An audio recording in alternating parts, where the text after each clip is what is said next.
बुरहानपुर की पावन धरती में भी जो वक्फ माफिया थे, अब उनको जेल में जाना पड़ेगा भैया। वक्फ का जो सही उपयोग मुसलमानों के हक में होना चाहिए, अब वो होगा।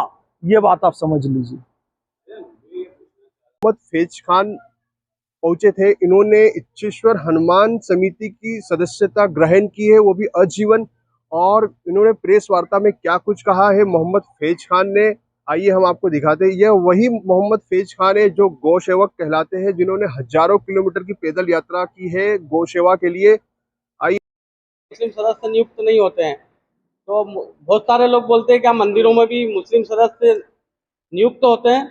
तो ये पूरे देश और समाज के सामने उदाहरण है कि इच्छेश्वर हनुमान मंदिर ट्रस्ट के आजीवन सदस्य के रूप में भाई साहब मोहम्मद फैज साहब नियुक्त हुए हैं। बहुत बहुत धन्यवाद। जो अपनी जिम्मेदारी हमेशा निभाने के लिए तत्पर है। बहुत धन्यवाद। जी धन्यवाद। हिंदू मुस्लिमों के बीच झगड़े लगाना चाहता हो तो यह हमारे क्वेश्चन नहीं कर सकता समिति से कि आपकी समिति में कोई मुस्लिम व्यक्ति है क्या। हमने कल कथा में देखा होगा कि आदरणीय भाई साहब ने अपनी मेहनत का पैसा, आज तक अपन देखते हैं कि जो भी कथावाचक आते हैं तो बुरहानपुर वासी या जो कथा आयोजक है वो अपना श्रम का उनको पैसा देते हैं, भारत पोषित के लिए जो भी है देते हैं। लेकिन पहली बार ये देखने में आया कि कथावाचक ने समाज से अपना श्रम का पैसा इकट्ठा करके मंदिर निर्माण के लिए मंदिर समिति को ही दान कर दिया। ये पहला एक अनूठा उदाहरण बुरहानपुर में देखने के लिए आया है, जो कि बहुत ही स्वागत योग्य है और सराहनीय है। मैं भाई साहब का बहुत बहुत हृदय से आभारी हूँ कि आपने समाज के सामने एक आदर्श प्रस्तुत किया है। धन्यवाद। बहुत धन्यवाद। अब जो भी आपके मन में क्वेश्चन हो भाई साहब से आप बोलना चाहें। भाई साहब आप कुछ बोलना चाहें? जी, सारे विषय तो चल रहे हैं। और देखिए, हिंदुस्तान की यही खूबसूरती है कि इच्छेश्वर हनुमान जी का मंदिर है और हनुमान जयंती का दिन है, हनुमान जी का प्राकट्य उत्सव का दिन है, और उसमें कथा करने के लिए समस्त सनातनी भाइयों ने चुना मोहम्मद फैज खान को। तो बुरहानपुर ब्रह्मपुर के लिए एक इससे बेहतर बात कुछ नहीं हो सकती। पूरे हिंदुस्तान की जो हम गंगा जमनी तहजीब का उदाहरण बोलते हैं, वो यहाँ पर देखने को मिला है। और मंदिर समिति के लोगों ने एक कदम और आगे बढ़ते हुए कि आज पूरे देश में ही नहीं, विश्व में जो वक्फ अमेंडमेंट बिल, जो कि अब एक्ट बन चुका है, इसका मुद्दा छाया हुआ है। और इसमें जो सबसे डिस्प्यूटेड पॉइंट कहा जाता है कि वक्फ बोर्ड में या काउंसिल में गैर मुस्लिम क्यों,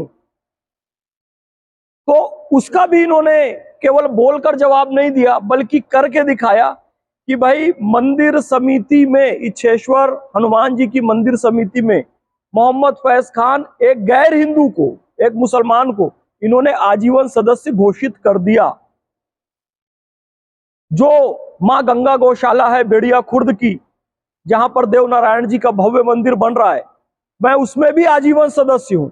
और ऐसे ढेरों और अनेकानेक मुस्लिम हैं जो कि मंदिर समितियों में, गौशाला समितियों में, मठों में सदस्य के रूप में कार्य कर रहे हैं। तो यही भारत का अद्भुत उदाहरण है। तो इसलिए हम कुछ ऐसे कट्टरपंथी लोग, कुछ केवल राजनीतिक लोग, कुछ कट्टरपंथी लोग, आम हिंदू, आम मुसलमान, सिख, ईसाई सब, और ये बुरहानपुर की धरती तो उदाहरण है कि सब मिलजुल कर चलते हैं, सब मिलजुल कर चलना चाहते हैं। लेकिन कुछ चंद कट्टरपंथी और राजनीतिक दलों के द्वारा ऐसा कहा जाता है कि भाई वक्फ बोर्ड या वक्फ काउंसिल में गैर मुस्लिम नहीं आना चाहिए। दरगाहों में सबसे ज्यादा जाने वालों की संख्या जो होती है वो हिंदू भाइयों की होती है। आप कोई दरगाह देख लीजिए, हिंदू भाई वहां पर अपना सहयोग भी करते हैं, डोनेशन भी देते हैं। तो बोर्ड में आ जाए तो ये स्वागत योग्य है। और एक बात और भी है कि वक्फ बोर्ड और वक्फ काउंसिल धार्मिक मैटर नहीं है। ये संविधान के अनुच्छेद 26 का उल्लंघन नहीं है, क्योंकि संविधान का अनुच्छेद 26 ये कहता है कि धार्मिक मामलों के प्रबंधन का अधिकार उस धर्म के लोगों को होगा। तो धार्मिक मामलों का प्रबंधन क्या होता है कि जैसे कलमा, नमाज, रोजा, हज, ज़कात, अजान देना, इमामत करना, मुतवल्ली बनना, ये जो धार्मिक काम है, रोजा अफ्तारी करना, ये सब जो धार्मिक काम है, इसमें कोई गैर मुस्लिम नहीं होगा। अजान मौज़न मुसलमान ही देगा, इमामत करेगा मुस्लिम इमाम ही करेगा, उसमें कोई गैर मुस्लिम नहीं होगा, मुतवल्ली कोई गैर मुस्लिम नहीं होगा। लेकिन अब जी बिजली आना है, अब बिजली विभाग का वहां का अध्यक्ष जो है राम प्रकाश तिवारी है, तो मस्जिद कमेटी ये थोड़ी बोलेगी कि तिवारी जी चूंकि बिजली डिपार्टमेंट के अध्यक्ष है तो हम बिजली नहीं लेंगे। लेंगे, देखो बिजली बोले बिजली आ गई। इसको अल्लाह का करम, माता सरस्वती की कृपा कहते हैं कि बिजली बोले बिजली। तो बिजली विभाग के अध्यक्ष तिवारी जी रहे, सिंह साहब रहे, गुप्ता साहब रहे, निर्मलकर जी रहे, यादव जी रहे, कोई रहे, वो मस्जिद उसको स्वीकार करता है। इसी तरीके से एसपी, कलेक्टर कोई भी हो, वो मंदिर की सुरक्षा के लिए भी सिपाही नियुक्त करता है, मस्जिद की सुरक्षा के लिए भी करता है। तो वक्फ बोर्ड और वक्फ काउंसिल जो है वो धर्मनिरपेक्ष मैटर है, धार्मिक मामला नहीं है। तो इसमें 2 मुस्लिम भी होंगे, 2 सुन्नी भी होंगे, 2 शिया भी होंगे, 2 आगा खानी भी होंगे, 2 महिला भी होंगी। और सबसे बड़ी बात ये, बोहरा समुदाय के जो हमारे भाई हैं, जो इस्लाम धर्म का एक प्रगतिशील तबका है, 2 बोहरा भी इसमें रिजर्व किया गया है कि 2 बोहरा समुदाय के लोग भी रहेंगे और 2 एक्सपर्ट गैर मुस्लिम भी रहेंगे। तो एक ये बहुत अच्छी बात मोदी जी की ओर से, अमित शाह जी की ओर से, किरण रिजिजू जी की ओर से, नीतीश कुमार जी की ओर से, चंद्रबाबू नायडू जी की ओर से, और पासवान, चिराग पासवान जी की ओर से, जयंत चौधरी की ओर से, और तमाम जो सरकार के दल हैं उनकी ओर से अच्छी बात आई है। मुस्लिम राष्ट्रीय मंच और भारत का करोड़ों करोड़ों मुसलमान इस बिल का वक्फ एक्ट बनने में स्वागत करता है, अभिनंदन करता है। बहुत बहुत धन्यवाद। आपके मन में कोई भी प्रश्न हो किसी भी विषय को लेकर, चाहे इच्छेश्वर हनुमान मंदिर को लेकर हो, बिल को लेकर हो, या राष्ट्रीय अंतर्राष्ट्रीय मुद्दे जो भी है, आप जरूर प्रश्न कीजिए। तहव्वुर राणा को आज भारत लाया जा रहा है और क्या कहेंगे? देखिए, ये बात सिद्ध हो गई कि कुछ लोगों ने संघ को, जो कि राष्ट्रीय स्वयंसेवक संघ एक इस देश का सांस्कृतिक संगठन है, उसको बदनाम करने की कोशिश की थी। और 26/11 के हमले में एक पुस्तक लिखकर यह बताया गया था कि इसमें संघ का हाथ है। आज फिर से यह बात प्रूफ हो गई कि संघ एक सांस्कृतिक राष्ट्रवादी संगठन है।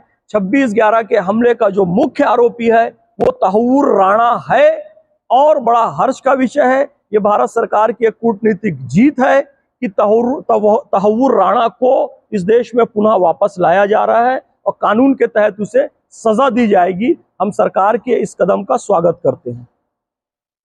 हनुमान मंदिर का विवाद, आपका क्या देखिए, इच्छेश्वर हनुमान मंदिर का विवाद कोर्ट में चल रहा है। कोई भी अच्छा परिवार वो होता है जहां भाई भाई की कोई बात हो, वो कोर्ट में ना जाए, घर में बड़े बुजुर्ग बैठकर आपस में फैसला कर लें, तो इसको अच्छा परिवार कहा जाता है। यदि घर की इज्जत थाने में, कोर्ट में जाती है तो उसे अच्छा नहीं माना जाता है। बुरहानपुर गंगा जमनी तहजीब का सबसे बड़ा उदाहरण है। ब्रह्मपुर भी कहते हैं, बुरहानपुर भी कहते हैं।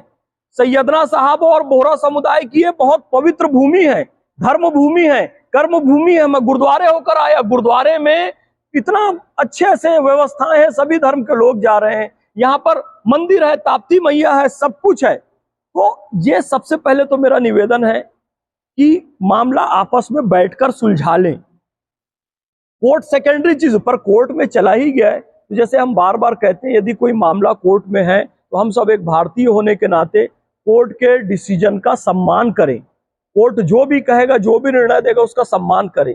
लेकिन मैं एक मुसलमान होने के नाते, मोहम्मद फैज खान एक भारतीय मुसलमान होने के नाते ये निवेदन करता हूं कि भाई, भारत में एक दावा है कि 5000 से ज्यादा मंदिर आक्रमणकारियों के द्वारा तोड़े गए हैं। अब उन 5000 में बहुत सारे हैं जिसके पुरातात्विक प्रमाण हैं, जिसके साहित्यिक प्रमाण हैं। और मैंने जितना अध्ययन किया, मैं अपने रिस्क पे कह रहा हूं, मैंने जितना अध्ययन किया है इच्छेश्वर हनुमान मंदिर का, वो 5000 में एक मंदिर ये भी शामिल है, इसके पुरातत्व के भी प्रमाण है और साहित्य के भी प्रमाण है। इसलिए मैं कह रहा हूं, तो सुप्रीम कोर्ट को ये डिसीजन, ये सब चीज देख के लेना चाहिए। और मैं मुस्लिम भाइयों से ये अपील करता हूं कि यदि 5000 मंदिर तोड़े गए आक्रमणकारियों के द्वारा, तो 2-4 मंदिर यदि सनातनी भाई वापस चाहते हैं, जैसे कि अयोध्या का कोर्ट केस से लड़कर लिया गया, अब एक काशी का है, एक मथुरा का है, या इच्छेश्वर हनुमान मंदिर का है, जहां पर 1000 साल पुरानी ईंट सबको दिखती है, तो कम से कम आपसी समझबूझ से मुस्लिम भाइयों को खुद आगे आना चाहिए कि भाई आप कम से कम 5,000 नहीं तो 5 मंदिर तो हम आपको खुशी से सौंपते हैं, तो कोर्ट के बाहर ये फैसला हो जाए तो वो सबसे बेहतरीन है एक परिवार के लिए। और कोई प्रश्न आए तो जरूर पूछिए। वक्त बिल पास होने के बाद में बिहार में काफी प्रदर्शन हुआ, मुसलमान सड़कों पर उतरे। ऐसे में अब राजनीतिक जो जानकार है आकलन कर रहे हैं कि इस बार नीतीश कुमार को काफी खतरा जो मुस्लिम लीडर है वो क्या कहेंगे? देखिए, जो प्रगतिशील मुस्लिम हैं, आरिफ मोहम्मद खान साहब 35-36 साल के थे उस समय, जब एक मुस्लिम महिला को गुजारा भत्ता ना मिले, इसके लिए संसद में कानून लाकर कोर्ट के डिसीजन को बदला गया था और उन्होंने इस्तीफा दे दिया था। किस मामले पे? कि मुस्लिम महिला को उसका अधिकार मिलना चाहिए। राजीव गांधी की सरकार गलत कर रही है कि उसने कोर्ट का डिसीजन संसद में बदला, तो उस डिसीजन के खिलाफ उन्होंने इस्तीफा दिया। ये प्रगतिशील मुसलमान है जो कि इस्लाम धर्म में मुसलमानों में एक रिफॉर्म मुसलमानों में रिफॉर्म चाहते हैं। इस्लाम तो प्रगतिशील है ही, लेकिन अभी जो नीतीश की पार्टी के जो कुछ मुस्लिमों ने जो काम किया है, उन्होंने वक्फ बिल को या अमेंडमेंट को समझा ही नहीं है।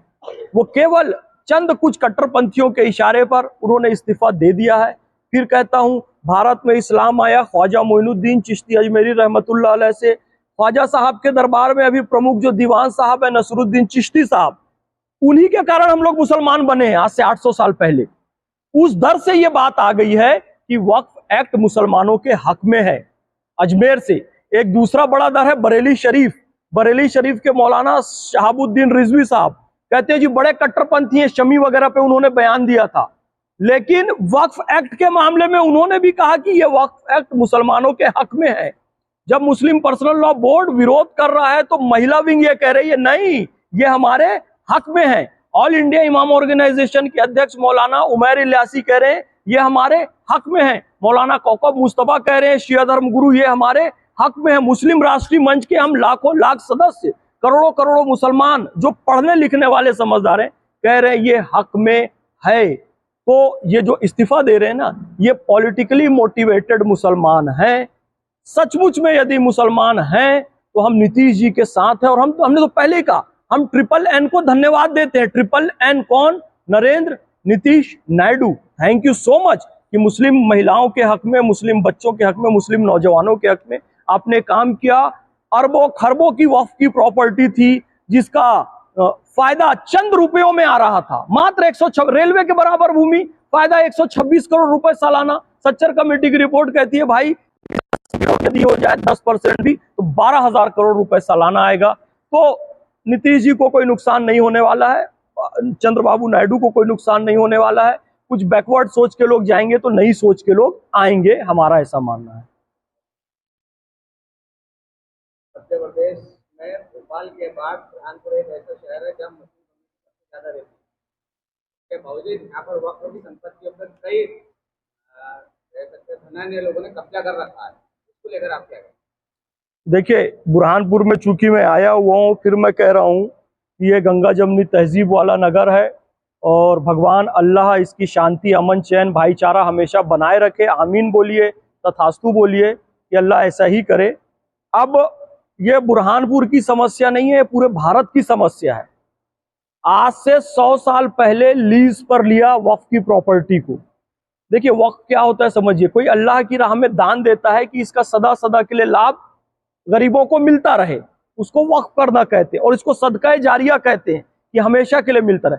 अब उसने अपनी एक दुकान मेन मार्केट में आज से 100 साल पहले वक्फ कर दी कि ये मस्जिद के लिए मैंने डोनेट कर दिया है, इसका जो भी लाभ आएगा गरीब बच्चों को या महिलाओं को या सदका जारिया में मिलता रहेगा।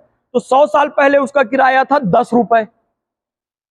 100 साल बाद आज भी वो 10 रुपए किराया दे रहा है। तो 9 लाख प्रॉपर्टी होने के बाद भी टोटल लाभ 126 करोड़ रुपए, कितना कम आप समझ सकते हैं।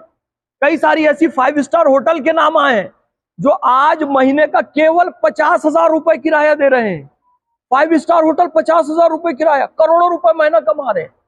तो इन्हीं सब चीजों के लिए सुधार लाया गया है कि अब बुरहानपुर हो या पूरे भारत में हो, जो वक्फ की प्रॉपर्टी पर गलत कब्जा करके बैठे हुए हैं उनके चंगुल से छूटेगा, उनको सही किराया देना पड़ेगा। जो गलत तरीके से वक्फ की भूमि को बेच चुके हैं। मैं छत्तीसगढ़ का हूं, डॉक्टर सलीम राज वक्फ बोर्ड के चेयरमैन बने, 500 करोड़ का घोटाला पकड़ा उन्होंने बनते ही।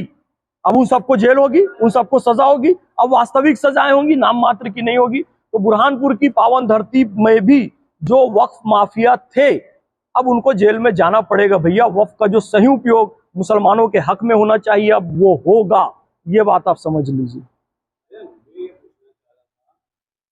अल्पसंख्यक की बात आती है, अल्पसंख्यक सिर्फ मुस्लिम ही क्यों?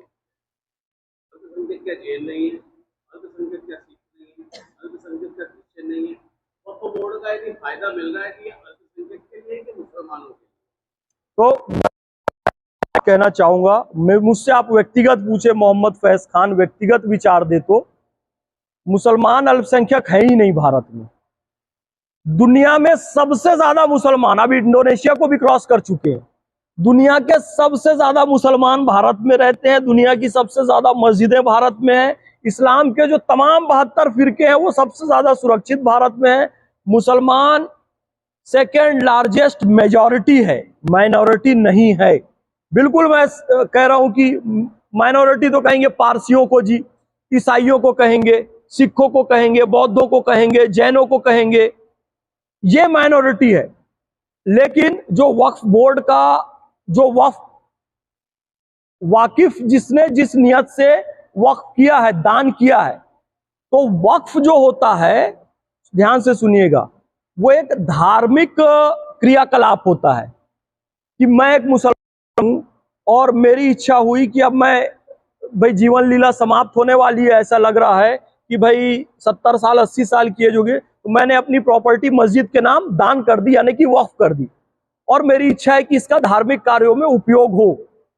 चूंकि वक्फ एक धार्मिक प्रक्रिया है, इसलिए कहा जाता है कि इसका जो भी उपयोग होगा मुसलमान के द्वारा किया तो मुसलमान के ही हित में इसका उपयोग होगा।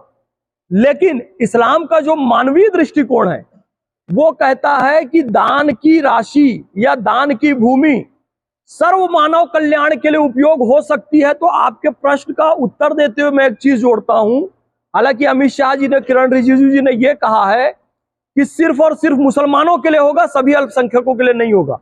लेकिन यदि मुसलमान उस पैसे से वक्फ में प्याऊ खोल रहा है या अन्न घर खोल रहा है या रसोई खोल रहा है, तो उसमें सबको खाने पीने का अधिकार मिलना चाहिए। यदि कोई अनाथालय वक्फ की भूमि पर खुल रहा है तो उससे सभी अनाथ बच्चों को उसका लाभ मिलना चाहिए, सभी महिलाओं को उसका लाभ मिलना चाहिए। एक जिम्मेदार और उदार मुसलमान होने के नाते मैं ये कहना चाहता हूं।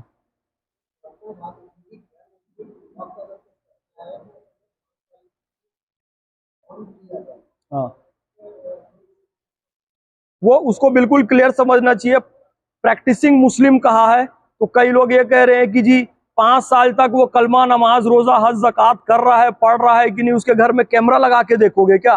तो इसमें ऐसी कोई शर्त नहीं है। इसमें जो जन्मजात मुसलमान है, जैसे मेरा नाम मोहम्मद फैज खान है, 10 जुलाई 1980 को मेरा जन्म हुआ, मेरे वालिद का नाम मरहूम मोहम्मद इस्माइल खान है, मेरी वालिदा का नाम मरहुमा कौसर सुरैया बेगम है, दोनों टीचर थे। मेरे नाना का नाम मौलाना इनायत फैजी है, तो फैजी से ही मेरा नाम फैज रखा। मेरी नानी का नाम मदार भी है। मेरे दादा का नाम इब्राहिम खान है, मोहम्मद इब्राहिम खान है। दादी का नाम कनीज बेगम है। इब्राहिम खान के बाद ऊपर मेरे जो परदादा हैं उनका नाम नामदार खान है। परदादा के पिताजी का नाम वजीर खान है और मैं उनका वंशज हूँ, मोहम्मद फैज खान। तो मुझे कोई 5 साल का सर्टिफिकेट दिखाने की जरूरत नहीं है, क्योंकि मैं जन्मजात मुस्लिम हूँ, मैं वक्फ कर सकता हूँ। लेकिन जिन लोगों ने धर्म परिवर्तन करके इस्लाम धर्म अस्वीकार किया, अब हो सकता है ब्रेन वॉश करके किया हो। आपने केरला स्टोरी में देखा कि ब्रेन वॉश करके मुसलमान बना लिया, फिर अफगानिस्तान भेज दिया। ब्रेन वॉश करके अभी एक ग्रुप चल रहा है यशु यशु वाला, आप सब टीवी में देखते हैं कैसे बेचारे गरीबों को ब्रेन वॉश कर लिया जाता है। आप अपने दिल से ईसाई धर्म स्वीकार कर लो, दिल से इस्लाम स्वीकार कर लो, संविधान इसकी इजाजत देता है, लेकिन कहीं ब्रेन वॉश्ड तो नहीं है। तो 5 साल का उसका डॉक्यूमेंट देखा जाएगा। जिस दिन उसने कलमा पढ़ा ला इलाहा इल्लल्लाह मोहम्मद रसूलुल्लाह और एफिडेविट बनाया कि मैं आज से इस्लाम धर्म स्वीकार करता हूं, तो एफिडेविट आज की डेट का बना है, तो आज से 5 साल बाद वो वक्फ कर सकता है। और इसमें कोई समस्या इसलिए नहीं है क्योंकि जनरली वक्फ व्यक्ति 60 साल की उम्र के बाद, 70 साल की उम्र के बाद ही करता है, जब उसको लगता है भैया मैं अल्लाह को प्यारा हो सकता हूं। अब आज 25 साल का युवा कोई मुसलमान बना तो आज ही अपनी प्रॉपर्टी वक्फ नहीं करेगा, अभी तो वो जिएगा भाई। जब उसको लगेगा कि मेरी औलादें इस काबिल नहीं है या कुछ ऐसा है या सचमुच में वो चाहे तो वो करता है। तो ये मैटर है, इसको क्लियर समझना चाहिए।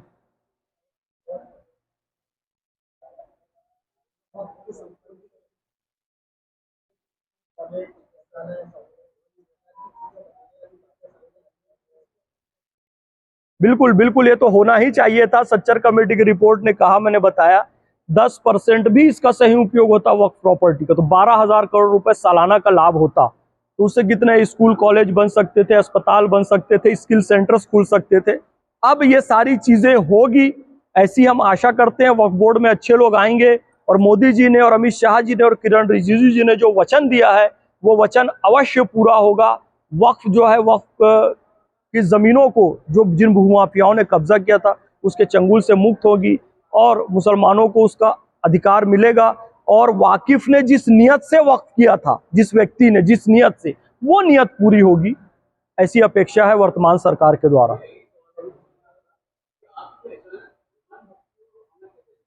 नहीं, ये हिंदुस्तान की तहजीब है, अचानक नहीं हुआ। मैंने बताया ना, हम सब हिंदू थे।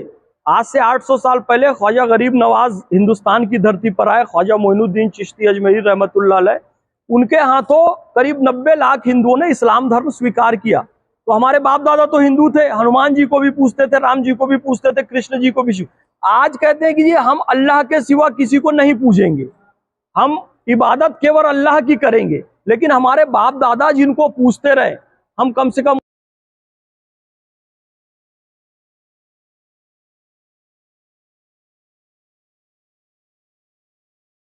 बात है। तो ये आज अचानक नहीं जागा। आप इंडोनेशिया में जाकर देखिए, सबने धर्म बदल लिया। वो लोग तो नाम भी नहीं बदले, मुसलमानों के नाम विष्णु होते हैं, शिव होते हैं, वहां पर रामायण होती है। तो हनुमान जी हमारी तहजीब का हिस्सा है, हिंदुस्तान की हमारी संस्कृति का हिस्सा है। और मैं भारतीय मुसलमान होने के नाते हनुमान जी के पास भी जाऊंगा, राम जी के पास भी जाऊंगा, कृष्ण जी के पास भी जाऊंगा। इबादत के लिए मेरा सिर काबा की तरफ झुकेगा। जब सिर कटाने की बात आएगी तो सरजमीन हिंदुस्तान के लिए कटेगा। तो ये हमारे पूर्वजों की संस्कृति है इस देश की, हम इसको नहीं छोड़ सकते, हम इसके साथ रहेंगे।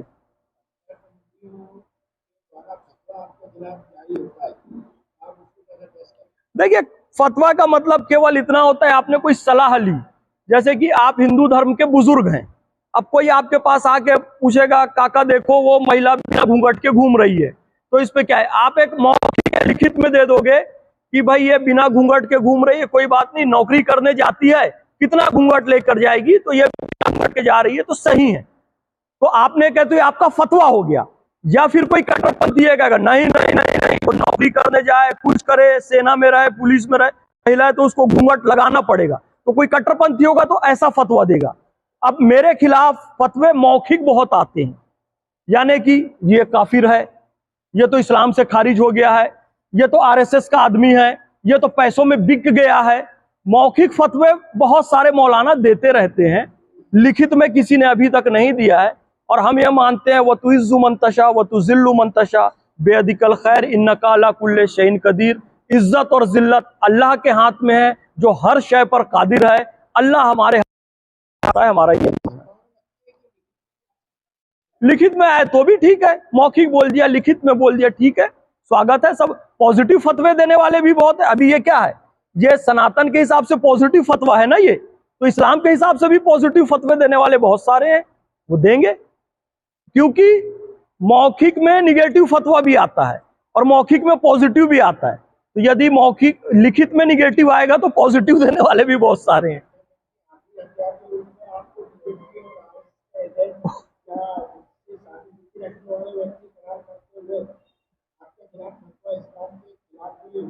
हाँ हाँ, मैं बोलूंगा अभी मेरी सारी वीडियो रिकॉर्डिंग निकाल लो और इसके पहले जितने न्यूज चैनल की सारी वीडियो रिकॉर्डिंग निकाल लो और लॉजिकली प्रूफ करो कि मैंने इस्लाम के खिलाफ एक भी शब्द बोला हो। तो सारे मुसलमान उलमा मुफ्ती को बैठा दो और अभी की सारी वीडियो रिकॉर्डिंग, कल जो मैंने कथा की उसकी वीडियो, और तमाम न्यूज चैनल आप देख रहे होंगे, चाहे रूबिका जी के साथ हो, अंजना जी के साथ हो और तमाम, मैंने ये जब तर्क से हार जाते हैं ना, कुरान शरीफ कह रहा है अल्हम्दुलिल्लाह रब्बिल आलमीन, अल्लाह सारे आलम का रब है, वो कह रहे हैं खाली मुसलमानों का रब है।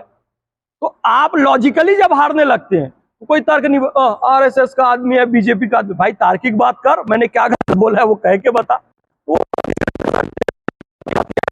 पैसा मिल रहा है, कितने पैसे में बिका है, अब प्रूफ हुआ पूरी जनता के सामने, इन्होंने खुद का दान देकर गिनाना नहीं चाहिए, लेकिन जो आरोप लगा है उसको उसी भाषा में जवाब दिया जाना, तो इन्होंने दिया ना कि भैया हमने बहुत सारे ऐसे लोगों को देखा जो आते हैं और दक्षिणा समेट के जाते हैं। पहला ऐसे कथा करने वाला देखा जो आया, दक्षिणा लिया और पूरा का पूरा पैसा मंदिर को दे दिया।